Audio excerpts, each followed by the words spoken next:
आप देख रहे हैं हरियाणा न्यूज 24, जहां हर खबर मिले सच के साथ। नमस्कार, स्वागत है आपका हरियाणा न्यूज 24 पे। मैं हूं मुन्ना लांबा, मेरे सहयोगी प्रिंस लांबा के साथ। गुदड़ी के लाल पार्ट नंबर 3। आज हम फिर मिलाते हैं कि ऐसे ही है गुदड़ी के लाल से अभिषेक यादव।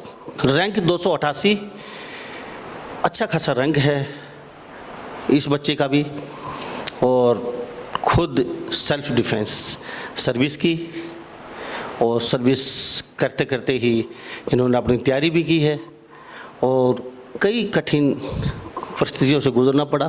जैसे पहले मैंने लोगों से मिलवा चुका हूँ, ये भी इतने कोई धनहड्डे नहीं हैं, इनके पास भी कोई फैक्ट्री इंडस्ट्री नहीं है। बिल्कुल गांव से, बाखरी गांव आता है इनका, नारनौल विधानसभा और महेंद्रगढ़ डिस्ट्रिक्ट में बाखरी गांव, आखिरी राजस्थान सीमा से सटा हुआ लास्ट गांव होता है बाखरी गांव। उनके पिताजी मेरे साथ मौजूद हैं, उनके माताजी मेरे साथ मौजूद हैं, उनके भाई भी उपस्थित हैं और अभिषेक भी। अभिषेक यादव की खास बात ये है, आईपीएस में ये सबसे सुंदर है, मेन बात तो ये भी रहेगी। प्लस पॉइंट मैं देता हूँ मेरी तरफ से इनको, और काफ़ी इनको भी जगह कई दिक्कतें आई, लेकिन इन्होंने हिम्मत नहीं हारी। अभिषेक जी क्या कहेंगे? सर काफ़ी अच्छा लग रहा है, क्योंकि इतने दिनों की सक्सेस मेहनत थी 4 साल की, और माता पिता ने इतना लाइफ टाइम स्ट्रगल किया है जहाँ से वो लोग आए हैं, और हमें तो कभी ऐसा महसूस नहीं होने दिया कि किसी चीज़ की कमी है, लेकिन उन्होंने अपने टाइम पर काफ़ी कठिनाइयाँ और काफ़ी डिफिशेंसीज और गरीबी देखी है। तो अब ये है कि हाँ, इतने दिन की मेहनत है और सफलता काइंड ऑफ जो हमने अब तक इन्वेस्ट किया है, टाइम और जितने रिसोर्स, वो सब एक तरीके का काइंड ऑफ सफल हो गया है। तो एक तरीके से अच्छा लग रहा है, और दूसरा रिलीव्ड महसूस हो रहा है कि चलो अब प्रेपरेशन वाला फेज़ पूरा हो गया और अब जो सर्विस वाला पार्ट है वो शुरू हो जाएगा। तो वो ट्रांजिशन भी अब आ रहा है, तो काइंड ऑफ एक मिक्स्ड फीलिंग आ रही है। पहले भी पेपर दे चुके हैं आप आईएएस का? यस सर, मैं ये मेरा तीसरा अटैम्प्ट था, तीसरा प्रयास था। फर्स्ट अटैम्प्ट में मेरी रैंक नहीं आई थी, और सर सेकंड अटैम्प्ट में मेरी 595वीं रैंक आई थी, जिससे मुझे रेलवेज अलॉट हुआ था। और ये सर मेरा तीसरा प्रयास था, जिसमें मेरी 288वीं रैंक आई। रेलवे आप काम कर चुके हैं? सर मैंने वहाँ से लीव ले रखी थी, पर मैं हूँ काइंड अभी तो मैं रेलवे का ही एम्प्लॉय हूँ। क्या सोचा आपका 500 कुछ रैंक आ गया था, अच्छी खासी जॉब मिल चुकी थी, और वो भी एक ऑफिसर, एक क्लास का 1 क्लास का ऑफिसर होता है, वो भी रेलवे में मिली आपको। फिर भी आपने फिर ये क्या जुनून, क्या मतलब दिमाग में ऐसा है, किस तरह की जुनून पैदा हो गया? नहीं, मुझे बेस्ट रैंक लेके आनी है, बेस्ट लेके आनी है। क्या संतुष्ट नहीं थे क्या? सर बात यह है कि पहले जिस चीज़ के लिए नौकरी छोड़ी थी और जिस चीज़ के लिए ट्राई किया था, जब तक वो नहीं मिलता तब तक ऐसा सेंस ऑफ अकम्पलिशमेंट नहीं आता है कि चलो कुछ अचीव हो गया। और जर्नी जो है, मंजिल पहुंची नहीं है तो रास्ता अधूरा सा लगता है कि अभी काम बाकी है। तो सबसे पहले तो ये था कि जिस चीज़ के लिए छोड़ा था वो पूरा ही करना है। दूसरा ये है कि जो सर्विस वाला पार्ट है वो आईएएस में ज़्यादा है, उसमें लोगों के साथ एक्सपोजर ज़्यादा है, ग्राउंड लेवल पर आप काम कर सकते हो, आपकी रिस्पॉन्सिबिलिटीज़ काफ़ी डाइवर्स होती हैं, सीखने को ज़्यादा मिलता है। तो डेफिनेटली मन यही रहेगा कि जब तक टाइम है, जब तक हमारे पास अटैम्प्ट और हमारे प्रयास बचे हुए हैं, और मेरा दूसरा ही प्रयास था वो, तो मुझे लग रहा था कि अभी मेरे काफ़ी अटैम्प्ट्स पेंडिंग हैं, तो कुछ टाइम और निकाल करके अगर इन्वेस्ट कर दिया जाए और अगर आईएएस मिल जाएगा तो सबसे उत्तम रहेगा, सबसे अच्छा रहेगा। तो इसी के साथ फिर मैंने वहाँ से लीव ले ली विदाउट पे, और फिर मैंने दोबारा अपनी प्रिपरेशन शुरू कर दी। रैंक आने के अगले ही दिन तैयारी शुरू हो गई थी, तो ताकि ये वाली मतलब कि जो नया अटैम्प्ट आ रहा है उसके लिए मेहनत शुरू करी जा सके। अभी संतुष्ट नहीं है, फिर दोबारा से 1 नंबर के लिए प्रयास करेंगे? कभी ऐसा तो नहीं है अभी थोड़ा संतुष्टि नहीं हुई, अब दोबारा से शुरू करते हैं अगले साल के लिए? ऐसा तो नहीं सर, जितना उम्मीद की जा सकती है मुझे आईएएस मिल जाएगा, और वही मेरी फर्स्ट चॉइस भी थी। तो अब मुझे लगता है कि अब मेरा प्रिपरेशन वाला पार्ट ख़त्म हो गया है, और अब मैं ट्रेनिंग पे ही जाऊँगा, और बाकी सर्विस एलोकेशन एक बार आ जाएगा तो काफ़ी दोबारा कंफर्म हो जाएगा। बट मुझे लग रहा है कि आईएएस मुझे इस बार मिल जाएगा, तो फिर अब एग्ज़ाम वाला पैटर्न, एग्ज़ाम वाला जो फेज है वो ख़त्म हो गया है, और अब ट्रेनिंग और जो बाकी सर्विस वाला पार्ट वो शुरू हो जाएगा। सैलरी तो रेलवे में भी सेम थी, यहाँ भी सेम मिलेगी, 1 क्लास ऑफिसर वहाँ पे, वहीं पे सब कुछ आपकी फैसिलिटी वही होती हैं। तो फिर ये क्या जिले को रिप्रेजेंट करना था अपना सपना, या फिर क्या था? सर यही है कि सर वैसे तो दोनों ही इक्विवेलेंट जॉब्स हैं, और गवर्नमेंट की नज़र में दोनों बराबर मानी जाती हैं, लेकिन सर वही है, एक आईएएस अधिकारी है, उसके पास जिम्मेदारी ज़्यादा रहती है, वो अपनी जो स्किल्स हैं, जो उसके पास जो नॉलेज रहती है उसका अच्छे तरीके से यूटिलाइज़ यूटिलाइजेशन कर पाता है। प्लस वही मैंने पहले भी बताया था कि सीखने को बहुत ज़्यादा मिलता है। एक IAS ऑफिसर है, उसके पास इतनी ज़्यादा रिस्पॉन्सिबिलिटीज़ और इतनी डाइवर्स रिस्पॉन्सिबिलिटीज़ आती हैं कि अपनी खुद की पर्सनैलिटी में बहुत ज़्यादा इंप्रूवमेंट उसमें आप देखने को मिल सकता है। तो इन सब चीज़ों को लेकर के मुझे लग रहा था कि रेलवेज बहुत अच्छी जॉब है और अगर IAS नहीं मिला तो सेटल होने लायक है, उसमें कोई डाउट ही नहीं है। लेकिन ये है कि जब तक अटेम्प्ट पेंडिंग है और एनर्जी बची हुई है तब तक दोबारा अटेम्प्ट देने में कोई ऐसा डाउट नहीं होना चाहिए। आपके पिताजी से बात करें। सर, आपका भी स्वागत। धन्यवाद सर। सर, क्या नाम? मेरा नाम राजेश कुमार है जी। वैसे जॉब करते हैं आप, मुझे पता चला आप एज ये मुख्य अध्यापक। जी हाँ, मैं एलिमेंट्री स्कूल हेडमास्टर हूँ जी। मेरी आपकी लाइफ बहुत स्ट्रगल भरी रही है जी। बहुत ही तंगी के दिन देखने पड़े आपको, बहुत ही तंगी के दिन जो आदमी सोच नहीं सकता। जैसे आज कई IAS लगे हैं, वो तंगी के दिन देख के उसी तरीके से आपने वो ही दिन देखे हैं। क्या वास्तव में सर? बिल्कुल सच्चाई है सर। मेरे पिताजी बहुत गरीब आदमी रहे हैं। हमारे पास रहने के लिए एक कमरा होता था, एक बाहर झोपड़ी होती थी बड़ी। हाँ, और वो भी ज़मीन से काफ़ी नीचे दब गई थी। कई बार उसमें बरसात के समय बड़ी दिक्कतें आती थी हमें। लेकिन बरसात बाहर ज़्यादा होती थी, अंदर ज़्यादा। हाँ, कुछ ऐसा ही मान सकते हो। लेकिन कभी हमने भी हार नहीं मानी, संघर्ष किया, खेती की, बटाई में भी हमने खेती की है। मैंने नौकरी की। मैट्रिक पास करने के बाद मेरे पिताजी ने कमोबेश कह दिया था कि भैया अब मतलब हमारी अब इतनी श्रद्धा नहीं है। फिर भी उनका मन था कि बच्चा पढ़े, तो जैसे तैसे करके +2 करवाया। +2 के बाद फिर मैं JBT करने के लिए चला गया और उसमें मेरे जो शुभ चिंतक हैं उन लोगों ने मेरी बड़ी मदद की। मेरी JBT हुई। उस समय नौकरियां काफ़ी इसमें थी, मुझे आते ही नौकरी मिल गई। बाकी एजुकेशन मेरी बात की है। खेती भी कर? खेती भी करते हैं। हमारी जो पुश्तैनी ज़मीन है वो भी हम करते हैं। पहले हम किसी की जैसे माल बटाई में लेकर के भी करते थे। तो इस तरह से बहुत संघर्ष का जीवन मैंने बिताया है। लेकिन अब संघर्ष का जीवन बच्चों को वो मतलब अभाव मैंने पैदा नहीं होने दिया। संसाधन मेरे पास सीमित रहे, लेकिन मैंने कोशिश की कि इनको पूरा समय मिले, इनको पूरा सही ढंग से मार्गदर्शन मिले, और आज ये प्रयास जो है आपके सामने फलीभूत है। यानी कि आपने ठान लिया था, मैंने जो दिन देखे हैं मेरे बच्चों को वो दिन ना देखने पड़े। आपने भूखे रहे, प्यासे रहे, जैसे भी आपने मुकाम हासिल किया और अपने बच्चों को कहने की थोड़ी बहुत सुविधा। गांव से हूँ, प्राइमरी टीचर रहा हूँ लंबे समय तक। बाद में मैं मैथ मास्टर बना। मेरी नौकरी के बाद मेरे 2 छोटे भाई, मेरी बहन, उसकी शादी भी मेरी नौकरी के बाद ही हुई है। उनको भी मैंने पढ़ाया लिखाया, बहन की शादी की, घर की सारी जिम्मेवारियाँ मैंने निभाई हैं। और इसके बाद भी हमारा संघर्ष आज भी जारी है। अब भी हम कोई ऐसे नहीं है कि भाई बच्चा लग गया, मेरे बच्चे इंजीनियर बन गए थे तो भाई मैं अब ढीला हो जाऊँ। नहीं, मेहनत आज भी हम उतनी ही करते हैं, अपने खेतों में भी करते हैं, घर में भी करते हैं। बच्चों को भी मेहनत करने की आदत, शायद यही वजह रही है कि बच्चे भी मेहनत, इसी चीज़ का परिणाम है कि बच्चे भी वो संस्कार हमारे माध्यम से इनको मिले हैं। सर, मैं एक बात जानना चाहूँगा, भविष्य में कभी भी सोचा था आपने आपका बेटा IAS की तैयारी करेगा, UPSC की शिक्षा ये पास कर लेगा एग्ज़ाम? +2 तक ऐसा कभी नहीं सोचा जब इनकी +2 हुई थी। लेकिन इंजीनियरिंग में जाने के बाद ये ख्याल तो आते रहे, क्योंकि मेरा एक दोस्त IAS है, कृष्ण कुमार, जो ढोर गांव से पढ़ता है, मेरे क्लासमेट रहे हैं।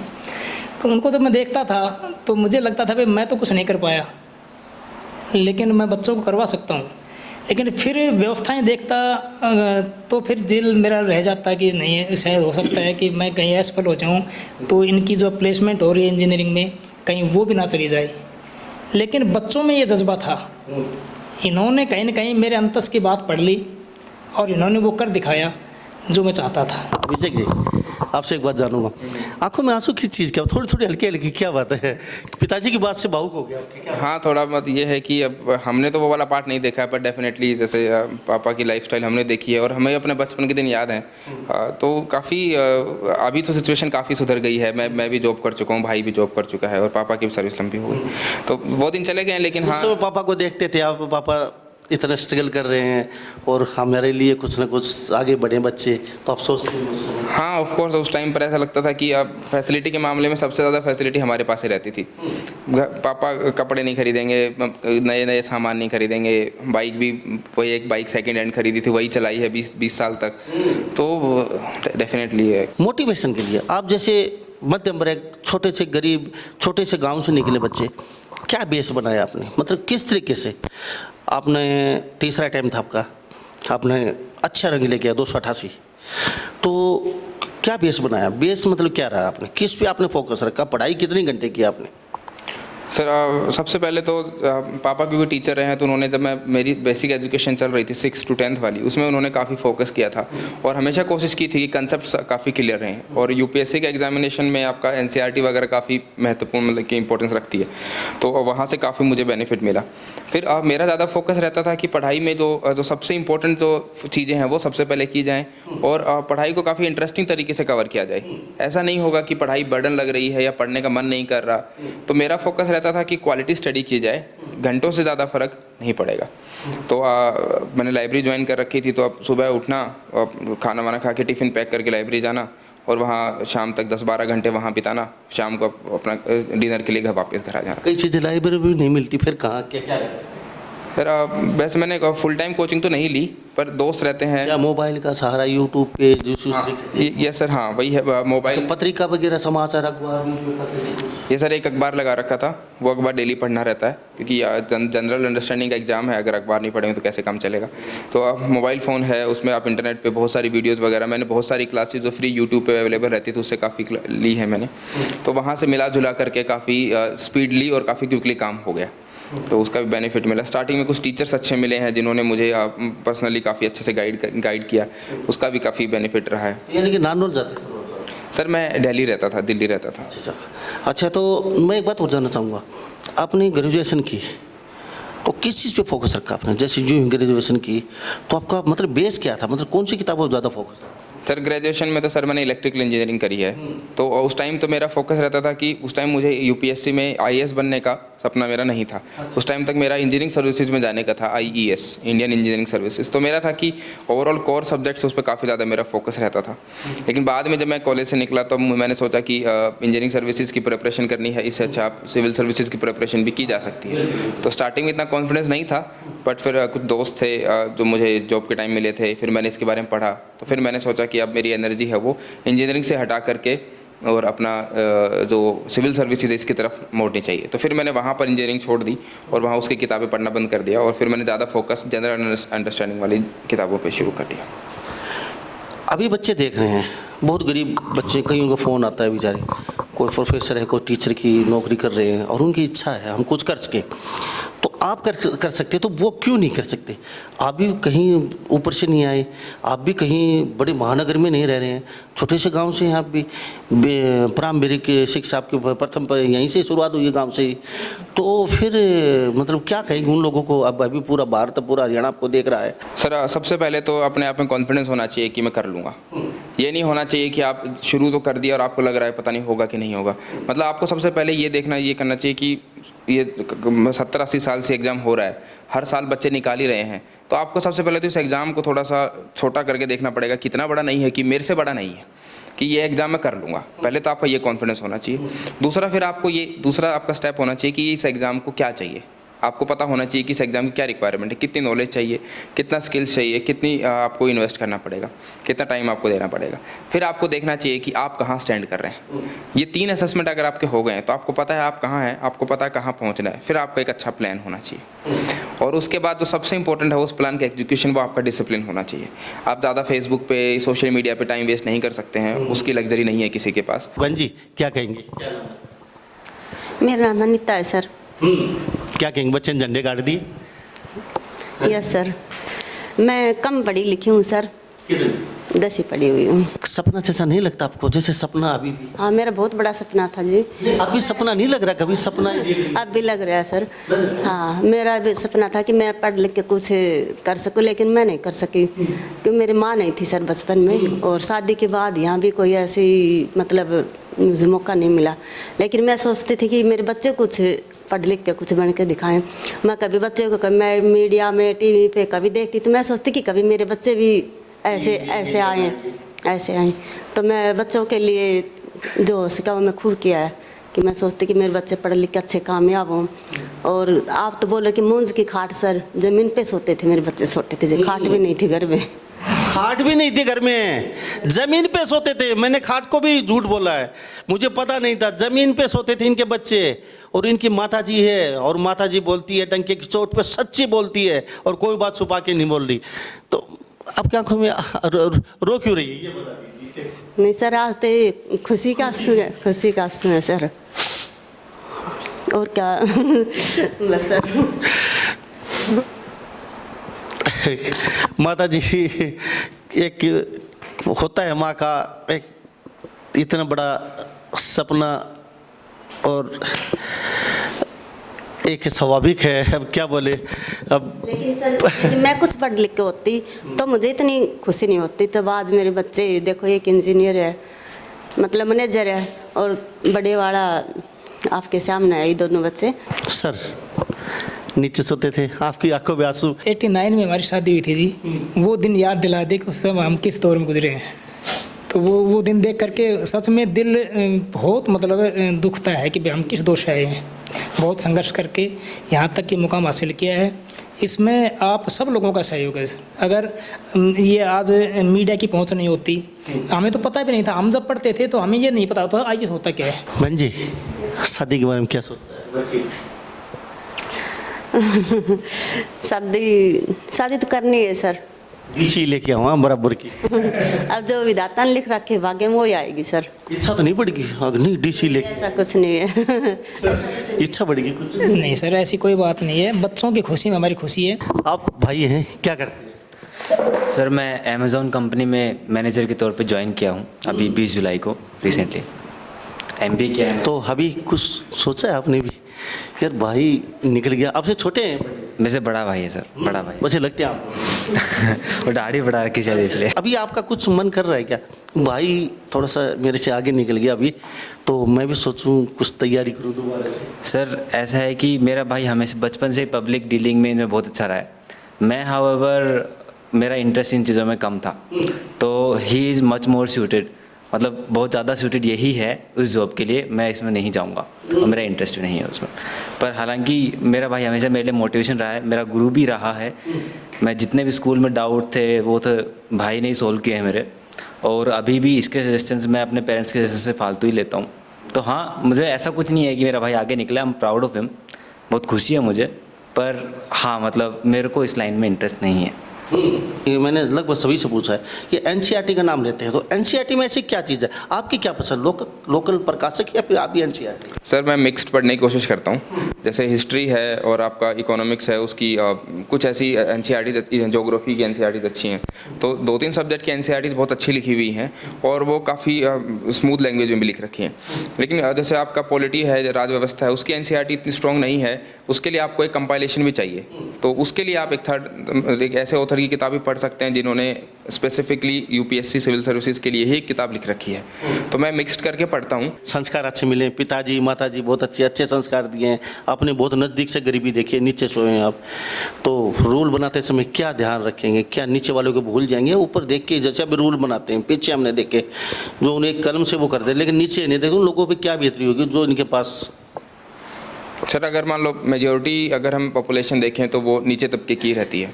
और जो रूल बनता है वो मेजोरिटी के लिए बनता है, क्योंकि हम लोकतंत्र में जी रहे हैं, तो मेजोरिटी की ही सरकार है। तो ये अब आपने बिल्कुल सही बोला है और ऐसा होना भी चाहिए। और ऐसा मैं कोशिश भी करूँगा कि जब रूल बनाए जाएँ या इस टाइप का अगर कोई ऐसे बात होती है तो सबसे ज़्यादा फोकस उस तबके पे करना चाहिए जिसको सबसे ज़्यादा ज़रूरत है। तो उनको अपनी फर्स्ट प्रायोरिटी रहनी चाहिए। और ये पॉलिसी वगैरह बनाते टाइम या ऑलरेडी आपके हाथ में पॉलिसीज़ हैं उनको एग्जीक्यूट करते टाइम, और जो स्कीम्स हैं उनमें फोकस आपको करना चाहिए कि जो आम आदमी है उसके लिए ज़्यादा से ज़्यादा कैसे काम आसान हो सके, ज़्यादा से ज़्यादा उनके लिए जो लाइफ है वो ईजी हो सके, उनका स्टैंडर्ड बढ़ सके। तो बिल्कुल उस बात का जो आपने पॉइंट उठाया है बिल्कुल सही है। सर सिर्फ शॉर्ट शब्द में जानना चाहूँगा, अच्छे संस्कार दिए, बहुत अच्छे बच्चे हैं आपके, भगवान करे अच्छी आपकी इनकी जल्दी ही जॉब मिले और अच्छी जगह बैठेंगे और लाखों लोगों को फेस टू फेस उनसे जाने। लेकिन कहीं ना कहीं एक पावर मिलने के बाद थोड़ा सा रास्ता भटक जाते हैं, जो बोलते हैं वो बाद में रह नहीं पाता। अगर किसी समय ऐसा माहौल बने, कोई गरीब आदमी का बच्चा ना सुनता हो, वो ही जो मेरे जैसे मोटे, जैसे कोई सफ़ेद कुर्ता पजामा पहन के पहले आप आ जाइए, और वो गरीब बेचारा धोती कुर्ता पहने, या कोई किसान है या कोई भिखारी है पीछे खड़े हैं मैला कपड़ा पहने, उनका नंबर नहीं आने दिया जा रहा, तो क्या आप क्या कहेंगे बेटे को? बेटा पहले जो पीछे खड़ा उसको आगे लेके आओ, बेचारा गरीब आदमी देखो काफ़ी देर से, या फिर वो मेरे जैसे कोई सफ़ेद फोर्स को जल्दी आप सर अंदर रहिए, क्या कहेंगे? सर पहला राइट उस गरीब आदमी का है जिसके लिए इनको कुर्सी पे बैठाया हुआ है। तो सबसे पहले उस गरीब आदमी को प्रायोरिटी मिलनी चाहिए जो सबसे दूर खड़ा है। उसकी समस्या का समाधान इनका प्रथम धर्म होना चाहिए कि मैं पहले उसको देखूं। आज मैं इसके लिए बैठा हुआ हूँ, जो साधन संपन्न है उसको तो हो सकता है थोड़ा बाद में डील कर लेंगे, लेकिन पहली प्रायोरिटी दूसरे गरीब आदमी को होनी चाहिए। और सरकार शायद ये जो इतने महत्वपूर्ण जो पद हैं ये बनाए भी उन्हीं लोगों के लिए है। तो मैं तो यही चाहूँगा कि सबसे पहले गरीब आदमी को ही प्रायोरिटी मिले, जो ज़रूरतमंद है, जो वास्तव में बड़ी इच्छा लेकर के आपके पास आया है, उसकी सुननी चाहिए उस गरीब आदमी की, और उसकी समस्या का समाधान भी होना चाहिए। तो थैंक यू सर, आपका धन्यवाद, आपसे बातचीत की हमने। ठीक है सर, आपका भी स्वागत। अभिषेक जी यादव साहब क्या कहेंगे आखिर में लोगों को? सर यही है कि मेरा मैसेज यही है कि कोई भी ऐसा सपना छोटा नहीं होता।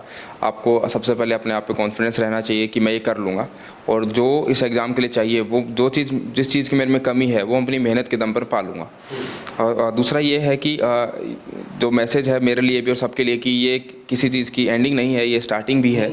तो यहाँ पर एक काम ख़त्म हो गया लेकिन दूसरा इससे ज़्यादा बड़ा काम शुरू हो रहा है, तो मैं अपनी एनर्जी वहाँ अच्छे तरीके से फोकस और डाइवर्ट करके और उस काम में अपनी एनर्जी डायरेक्ट करूँगा।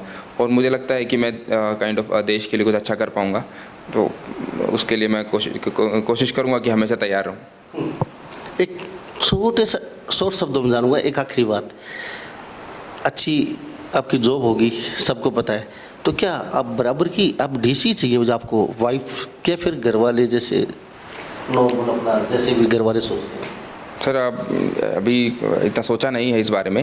और तीनों सब लोग रजामंदी से बैठ करके, माँ बाप भाई सब लोग बैठ के रजामंदी से ही डिसीजन लिया जाएगा, बट अभी सोचा नहीं है। अभी कल ही रिजल्ट आया, अभी तक तो ज़्यादा फोकस करियर पे ही था कि पढ़ाई। माँ की सेवा के लिए नहीं, नॉर्मल ठीक है, अपने घर रहनी, अपने घर पे काम, माता जी की पिताजी की सेवा करें। सर उसके बारे में कुछ कमेंट नहीं करूँगा क्योंकि मैंने अभी इस बारे में कुछ सोचा नहीं है, देखते हैं क्या आगे चीज़ें अनफोल्ड होती हैं। तो ये हमारे साथ अभिषेक यादव का छोटा सा प्यारा सा परिवार बना हुआ था।